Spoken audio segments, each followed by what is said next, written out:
देवादिदेव 1008 श्री भगवान महावीर स्वामी की जय जय जय। अहिंसा परमो धर्म की जय जय परम जय। पूज आचार्य गुरुवर श्री विद्यासागर जी महाराज की जय जय जय। परम पूज्य 108 मुनिवर श्री प्रमाण सागर जी मुनिराज की जय जय जय। परम पूज्य श्री अरहत सागर जी मुनिराज की जय जय जय। नमोस्तु गुरुदेव। आज का हाइकू है, आलोचन से लोचन खुलते सो स्वागत है। आलोचन से लोचन खुलते सो स्वागत है। प्रायः लोगों को अपनी आलोचना हजम नहीं हो पाती। लोग औरों की आलोचना में मशगूल रहते हैं, लेकिन जब खुद की आलोचना होने लगती है तो अंदर से उथल पुथल होने लगती है, बौखलाहट, खीज या क्षोभ प्रकट होने लगते हैं। गुरुदेव का कहना है कि आलोचना को पचाना सीखो। अगर कोई तुम्हारी आलोचना कर रहा है तो देखो कि जो आलोचना की जा रही है वो सही है या गलत। सही है तो जिस विषय की आलोचना है उसे सुधारो, और गलत है तो उसे अनदेखा करो। अगर तुम्हारे पास दृष्टि हो तो अपनी आलोचना से भी तुम ज्ञान प्राप्त कर सकते हो, और दृष्टि नहीं है तो आलोचना सुन करके व्यथित और विचलित भी हो सकते हो। आज के संदर्भ में 4 बातें आप सबसे करूंगा। आलोचना करना, आलोचना सुनना, आलोचना सहना और आलोचना का प्रतिकार करना। आलोचना से प्रभावित होना। पहले 2 बातों में लोग बड़े आगे हैं। चौथी बात भी लोगों में पाई जाती है। जो तीसरी बात है वो बहुत कम लोगों में है। सबसे पहली बात आलोचना करने की। अपने मन से पूछो, तुम्हारे मन में औरों की आलोचना के प्रति कितनी रुचि है? बुराई करने में रस आता है,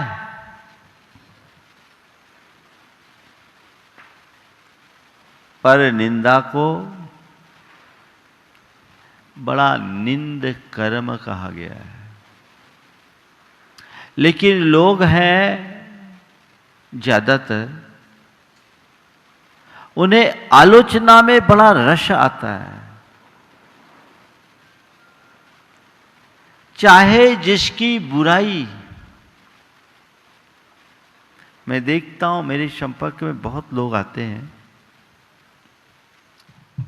बहुत से लोग ऐसे होते हैं जो हर किसी की बुराई ही करते हैं, और कुछ लोग ऐसे होते हैं जिनके मुख से कभी किसी की बुराई सुनने को नहीं मिलता।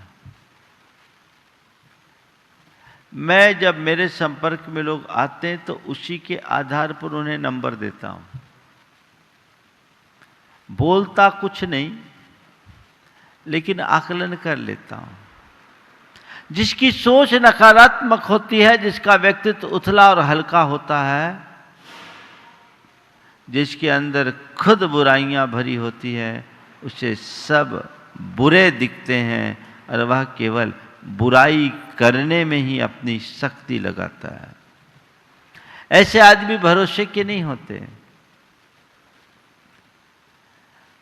और जो व्यक्ति सकारात्मक सोच का धनी होता है, जिसका व्यक्तित्व गहरा होता है, चिंतन विशाल होता है, वो व्यक्ति कभी किसी की बुराई नहीं करता, अपितु बुराई में भी अच्छाई खोजने की कोशिश करता है। देखना यह है कि मैं कहां हूं, मेरा स्थान कहां है। बुराई में या अच्छाई में, आलोचना में या आत्मालोचन में। औरों की आलोचना करके तुम्हें क्या मिलेगा, पहला सवाल। औरों की बुराई करके तुम क्या पाओगे, विचारने की बात है। क्यों किसी की बुराई की आदत डालें? गंभीरता से सोचने की जरूरत है। लेकिन पर निंदा में बड़ी प्रगाढ़ रुचि होती है। और आपने देखा बुराई किससे की करते हैं? जिससे प्रेम होता है या जिससे द्वेष होता है। दरअसल ईर्ष्या बुराई की जड़ है। अहमन्यता ईर्ष्या को उत्पन्न करती है।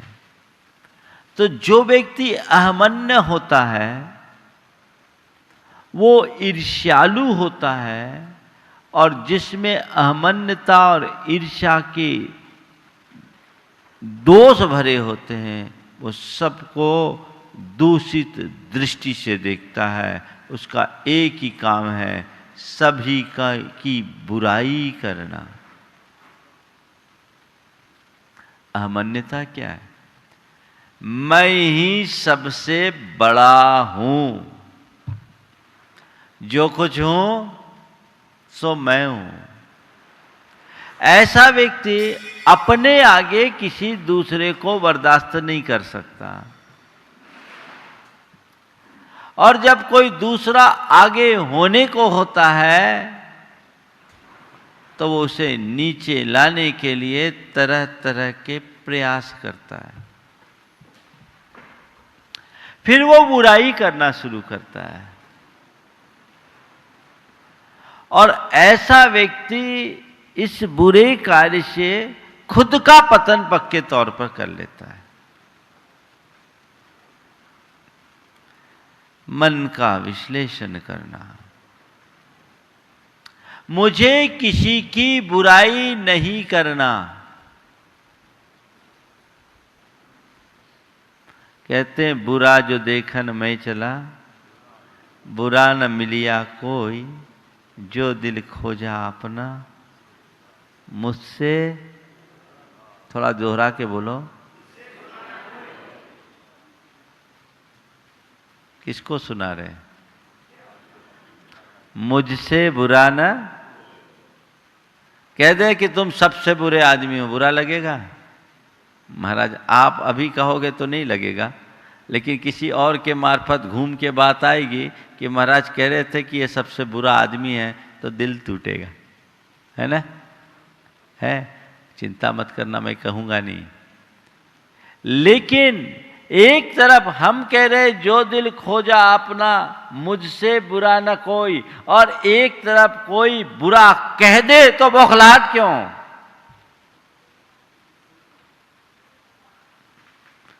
बात समझने की है। लोग दूसरों की बुराई करते हैं इसलिए कि मैं अपने आप को उससे श्रेष्ठ या बेहतर साबित करूं, मैं उसको अपने आप को उससे श्रेष्ठ या बेहतर साबित कर सकूं। यही सोच है ना। संत कहते यह सोच बदल देने की है। किसी की बुराई कभी करो मत। एक दिन हम जब ब्रह्मचारी थे, हमारे साथ का एक ब्रह्मचारी आचार्य महाराज से एक दूसरे ब्रह्मचारी की निंदा कर रहा था, शिकायत कर रहा था। गुरुदेव ने छूटते ही कहा, अपनी आलोचना करो, दूसरे के घर में बुहारी लगाने से अपने घर का कचरा नहीं मिटता। दूसरे के घर में बुहारी लगाने से अपने घर का कचरा नहीं मिटता। बात समझ में आ रही? किसी और की आलोचना करके तुम क्या पाओगे? विडंबना यह है कि लोग दूसरों की आलोचना में जितनी शक्ति लगाते हैं, यदि उतनी शक्ति अपनी आत्मालोचन में कर दे तो जीवन बदल जाए। लेकिन एक उक्ति आती है, स्वदोषे इभिनिमीलिन, अपने दोषों के लिए हाथी की तरह आंख मूंद लेते हैं। हाथी का शरीर इतना बड़ा, आंखें छोटी, समझ गए? तो हाथी की तरह आंख मूंद लो। आंख मूंदने से क्या होगा? बुराई करना एक बुरी प्रवृत्ति है। इस प्रवृत्ति से बचिए। हमारा जीवन बड़ा मूल्यवान है, कीमती है। हम अपने जीवन के एक एक क्षण का सदुपयोग करें, अपने समय और शक्ति को सही दिशा में लगाएं। किसी की निंदा बुराई करने से हमें कुछ नहीं मिलने वाला। लेकिन आजकल तो लोग निंदा पुराने ही रचते रहते हैं। और पहले तो बुराई के लिए आदमी ढूंढना पड़ता था कि कोई सुनने वाला हो। अब तो किसी को खोजने की भी जरूरत नहीं, एक पोस्ट बनाओ और डाल दो, है ना? हवा देते रहो। ये बुराई फैलाने की जो प्रवृत्ति है, कितनी खराब है। कभी आपने इस पर विचार किया? तय करो कि सुबह से शाम तक मैं किसी की बुराई नहीं करूंगा। अभी चातुर्मास में कई लोगों ने नियम लिया। एक ने तो ये नियम लिया कि महाराज किसी की बुराई पूरे चातुर्मास नहीं करूंगा, और किसी की बुराई हुई तो 100 रुपये की पेनल्टी डालूंगा। 100 रुपये की पेनाल्टी डालूंगा। ये सोच अपने अंदर विकसित कीजिए। तो पहली बात, आलोचना करना। मैं मान लूं यहां कोई आलोचक नहीं है, सब आत्मालोचक हैं, मान लूं। बोलो मैं तो आपकी बुराई करूंगा नहीं, मैं तो आपकी अच्छाई देखूंगा। तो ये मान लेता हूं यहाँ जितने हैं सब आत्मालोचक हैं। बोलो तो मान लूं, दम से तो बोलो, मान ले। बस जैसा मैं मानूं वैसा दिखे, और तुम हमारी बात मानो तो जीवन में प्रसन्नता है। वो आत्मालोचन की दृष्टि हो, बुराई करना नहीं, आलोचना किसी की नहीं करना। लोग नमक मिर्च लगा के प्रस्तुत करते हैं। दूसरा, आलोचना सुनना। करना जितना खतरनाक है उतना सुनना भी। और देखिए अपनी मनोवृत्ति को। किसी की अच्छाई की बात अगर सुनने में आती है तो भले उस पर तत्काल भरोसा न हो, उसे सत्यापित करने के लिए 2-4 से पूछताछ करो। लेकिन किसी की बुराई की बात आए अरे हाँ देख लो मैंने सुना उसके लिए वो व्हाट्सएप में आया। क्या हो गया? बड़ी मुश्किल है। सुगंध धीरे धीरे फैलती है, धुआं बड़ी तेजी से उड़ता है। और आज दुनिया में सुगंध फैलाने वाले लोग कम हैं, धुआं उड़ाने वाले लोग ज्यादा। तो भैया बहुत प्रदूषण है, क्यों धुआं उड़ाते हो? और प्रदूषण क्यों करोगे? ध्यान रखना, जो भी धुआं उड़ाएगा घुटन तो उसको भी महसूस करनी पड़ेगी, आगे पीछे तो घुटेगा। तो आलोचना करना नहीं, आलोचना सुनना नहीं। और एक बात बोलूं, आलोचक से बच के रहना। आज वो तुम्हारे पास किसी दूसरे की बुराई करने आया है तो समझना ये खतरनाक वायरस है। समझ रहे हैं? अभी वायरस का खेल तो देख ही रहे। वो तुम्हारे पास दूसरों की आलोचना कर रहा है तो तय मान करके चलना, दूसरों के पास जाकर तुम्हारी आलोचना किए बिना नहीं रहेगा। वो तुम्हारी आलोचना करेगा, बेशक करेगा, क्योंकि वह उसकी प्रवृत्ति है। ऐसा व्यक्ति यदि कभी तुम्हारे पास किसी की बुराई की शुरुआत करे, हाथ जोड़ लो, भैया काम की बात करो, मुझे और दूसरा काम है। आप अपनी या मेरी कोई बात है तो करो, इतना मेरे पास समय नहीं कि मैं दूसरों की आधारहीन बातों में या प्रयोजनहीन बातों में रस लूं। कर सकते हैं आप? कोई बुराई करने की बात शुरू करे तुरंत उस पर फुल स्टॉप लगाओ। अच्छा भैया बताओ बताओ, खोद खोद के पूछने की इच्छा होती है, खोद खोद के पूछने की इच्छा होती है। ये हमारी मनोवृत्ति को उजागर करता है। क्यों खोदूं? गंदगी में हाथ क्यों डालूं? हाथ गंदे होंगे। वो बुराई कर रहा है यानी गंदगी उगल रहा है, हम अपने अंदर उसके लिए प्रवेश क्यों करें? ऐसी हमारे भीतर ढेर सारी नकारात्मकताएं हैं, एक नकारात्मकता को और क्यों बढ़ाऊं? ये सोच होनी चाहिए ना। तुरंत तुरंत तुरंत तुरंत नहीं, इसे पचाइए। ईर्ष्या भाव कम कीजिए, प्रेम भाव बढ़ाइए, निज पर के प्रति सकारात्मक दृष्टिकोण रखिए। सद्वृत्तानाम गुणगण कथा दोषवादे च मौनम। दोष प्रकट करने का क्षण आए तो मैं मौन रखूं, सद्वृत्तों का सुयश कह के दोष ढांकूं सभी का। और सबसे ज्यादा निंदा पुराण मंदिरों में वाचा जाता है। बोलो, परस्पर में जब आप लोग एक दूसरे से मिलते हो,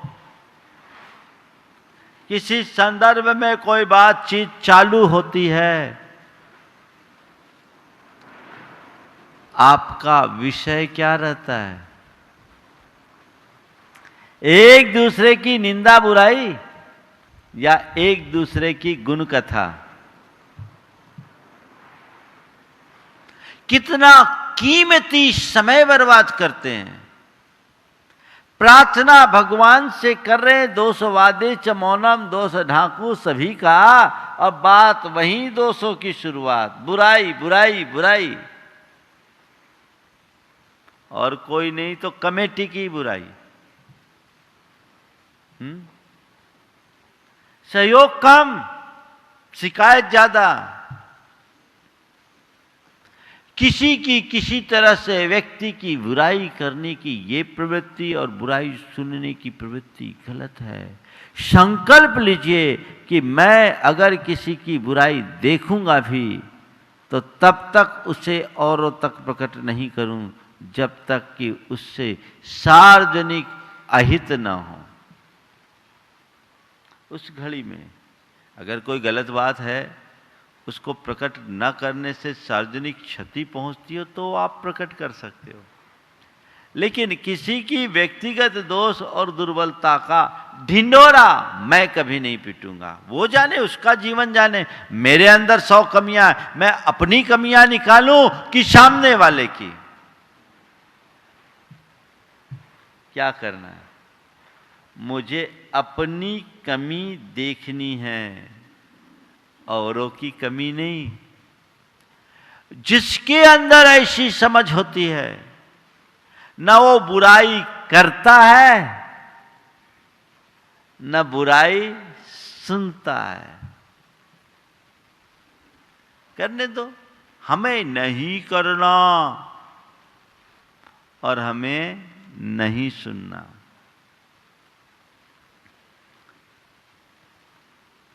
पचती नहीं है किसी किसी को, है ना। और कुछ लोग आदतन ऐसा करते हैं, वो अपना समय व्यर्थ कर रहे हैं, जीवन बर्बाद कर रहे हैं। चाहे घर परिवार की बात हो, चाहे समाज की बात हो, चाहे जीवन व्यवहार से जुड़े किसी भी क्षेत्र की बात हो,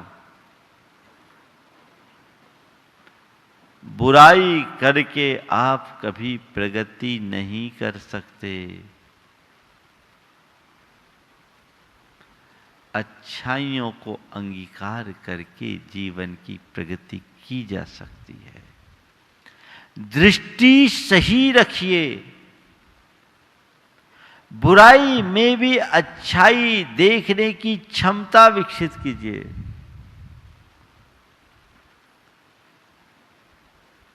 तब आप अपने जीवन को आगे बढ़ा सकेंगे। तो बुराई करना,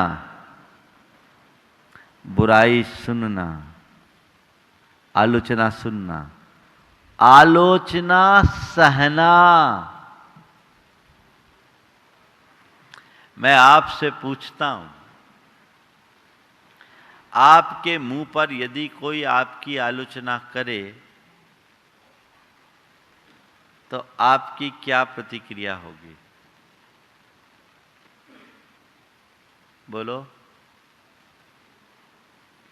आपके मुंह पर अगर कोई आलोचना कर दे तो क्या प्रतिक्रिया होगी?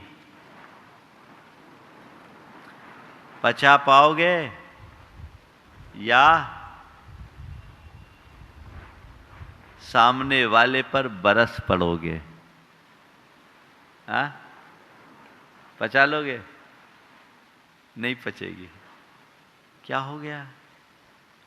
कितनी बड़ी दुर्बलता है। किसी ने 2 बात कही है और आपने उसे पकड़ ली और प्रतिक्रिया दी, अपनी शांति खोई। एक बार एक युवक मेरे पास आया, सामयिक से उठाई था, बहुत पुरानी बात है, बड़ा बौखलाया हुआ था, चेहरा तमतमाया हुआ। बोले क्या बात है, किससे झगड़ कर आया? बोले महाराज आज तो बिल्कुल मूड खराब हो गया। क्या हो गया? बोले महाराज आज भोजन करने जल्दी आ गया तो देखा मेरी धर्मपत्नी फोन से अपने भाई से बात कर रही थी। बोले भाई से बात नहीं करेगी तो किससे करेगी? भाई से तो बात कर रही थी। नहीं महाराज बात वो नहीं है। बोले क्या हुआ? मेरी बुराई कर रही थी। क्या बुराई कर रही थी? बोले बहुत कंजूस है, कुछ ध्यान नहीं देते, कोई टाइम टेबल नहीं है। महाराज बोले कर दी तो कर दी। तुम कंजूसी नहीं रखा करो उधार। महाराज मेरी बुराई उससे करे, मुझसे कहे ना, उससे क्यों करेंगे? ठीक है, एक दिन हो गया, कुछ हो गया। नहीं महाराज रोज करती होगी। नहीं महाराज रोज करती होगी। हमने कहा रोज तो तू इतने गुस्से में नहीं आए, रोज का धंधा। उसने कहा नहीं महाराज रोज का धंधा है। बोले रोज तो तू मेरे पास नहीं आया, इससे पहले तो नहीं, आज पहली बार इतना तमतमा के क्यों आया? बोले महाराज इससे पहले हमने सुना नहीं। हमने कहा यही सोच ले, आज भी सुना नहीं। अगर तुम रोज की तरह 5-7 मिनट लेट आते तो ये प्रतिक्रिया होती। तो मैं आपसे पूछता हूं, किसी के द्वारा बुरा कहने से हमारे मन में क्षोभ आता है, या हम उसकी बात को ग्रहण करते हैं तब क्षोभ आता है? हाँ? क्या हुआ? तो क्यों बुरी बात लेते क्यों? आलोचना करे तो इग्नोर करो, कितनी भी कटु आलोचना हो हमें उसे सहना चाहिए। देखो गुरुदेव की एक बात बताता हूं। 1987 में नैनागिरी में पंचकल्याणा गजरत महोत्सव हुआ। बहुत बृहद आयोजन हुआ। पहली बार आचार्य महाराज ने आर्यिका दीक्षा दी, 12 क्षुल्लक दीक्षा दी, 23 दीक्षाएं, सब अच्छे से कार्यक्रम संपन्न हुआ। उस कार्यक्रम में अनेक जगह की प्रतिमाएं प्रतिष्ठित हुई। उसमें शहडोल के, संभवतः शहडोल की एक मूर्ति पर किसी भक्त ने भावुकतावश विद्यासागर आमनाए लिखवा दिया। क्या लिखा है? विद्यासागर आमनाए। अब फिर क्या था, उसको आधार बनाकर विद्वत परिषद के एक वरिष्ठ विद्वान, जो आज इस दुनिया में नहीं है, नाम मैं नहीं ले रहा हूं, उन्होंने एक लेख लिख डाला और उसमें आचार्य महाराज की आलोचना कर दी, कुछ तीखी। 1988 में जबलपुर में आचार्य महाराज के सानिध्य में विद्वत परिषद का अधिवेशन हुआ। उस अधिवेशन में वे महानुभाव आए, हम भरे बैठे थे। अब नए नए मुनि थे, 88 की बात है। वो जब मेरे पास आए ने मैंने बुलाया और खूब झाड़ फिलाई। बोले आप जैसे विद्वान को बिना किसी प्रकार की तथ्यात्मक जानकारी लिए इस तरह का आलेख लिखना शोभा देता है? आपको ये पता करना था, आचार्य महाराज ने कोई नई आमनाएं तो बनाई नहीं। सबसे पहले आपको उस मूर्ति को देखना था जिसकी मूल प्रतिष्ठा हुई। और ये काम प्रतिष्ठाचार्यों का, आचार्य महाराज का तो है नहीं कि वो प्रशस्ति देखते फिरे। प्रतिष्ठाचार्य ने प्रशस्ति लिखी। हम लोगों का काम, आचार्य महाराज का काम, संघ का काम तो संस्कार करना है। आपने ये लेख कैसे लिख दिया?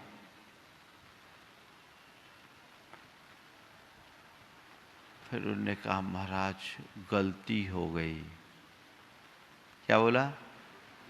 गलती हो गई। हमने कहा जाओ आचार्य महाराज से क्षमा मांगो। ठीक, बोला महाराज जाऊंगा। उसके बाद मैं छाती फुला के पहुंचा, जैसे बहुत बड़ा गढ़ जीता हूं। गुरुदेव आज मैंने उसकी अच्छे से क्लास ले ली, वो आपके पास क्षमा मांगने आएगा।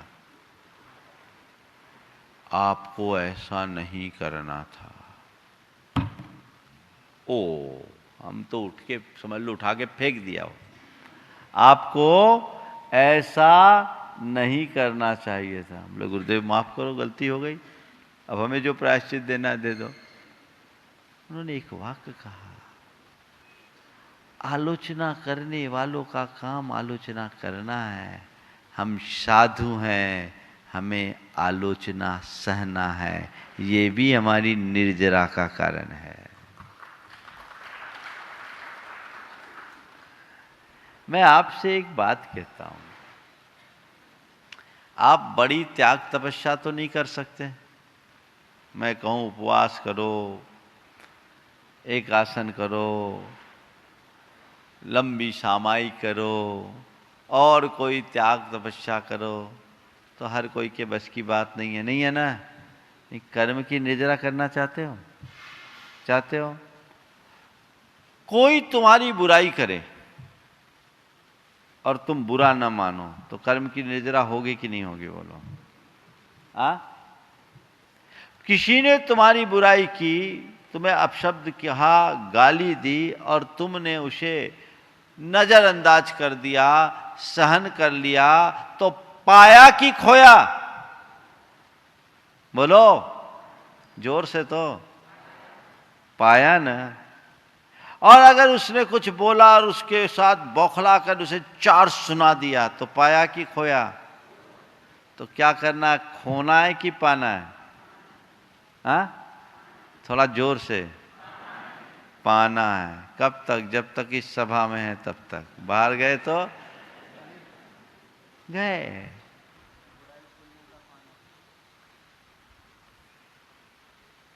अपने अंदर की दुर्बलता को हमें दूर करने के लिए संकल्पित होना पड़ेगा।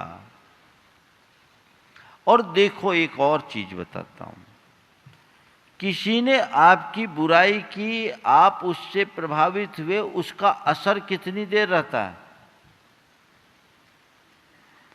जैसे शांत सरोवर में एक कंकर किसी ने फेंका, एक बलय, फिर दूसरा बलय, फिर तीसरा बलय, फिर चौथा बलय, बलय दर बलय, बलय दर बलय, बलय दर बलय, घूमते घूमते पूरे सरोवर को व्याप्त कर लेता होता है। किसी ने आपकी बुराई की और आप उससे इस कदर प्रभावित हो जाते हैं, अरे मेरे बारे में ऐसा बोल दिया, ये ठीक नहीं, ऐसा बोल दिया। वो तो एक बार बोला और तुमने कितनी बार? विचार करने की बात केवल इतनी सी है। इग्नोर करोगे, बुराई को, आलोचना को सहने में समर्थ हो जाओगे, तो तुम्हारा जीवन निखर जाएगा।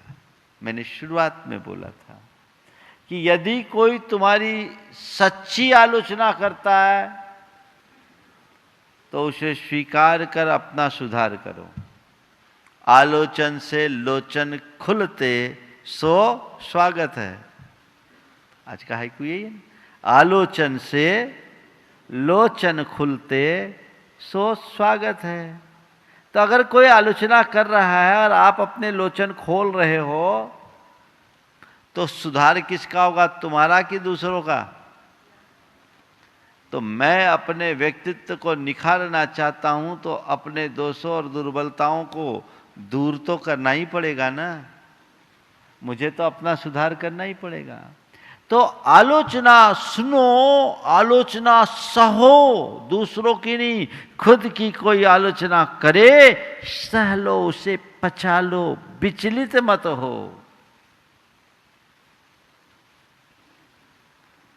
तो जीवन में मजा है, निर्जरा है, ये एक तपस्या है। सारी अशांति और उद्वेग खत्म। आज से ये दृष्टि अपने भीतर विकसित करो। और चौथी बात, आलोचना से विचलित होना या प्रभावित होना, आलोचना पर प्रतिक्रिया करना, तो कोई तुम्हारी आलोचना करे, तुम उसकी उल्टी आलोचना करो। आरोप प्रत्यारोप की भाषा का प्रयोग, तो ये तो गंदगी फैलाने का रास्ता है।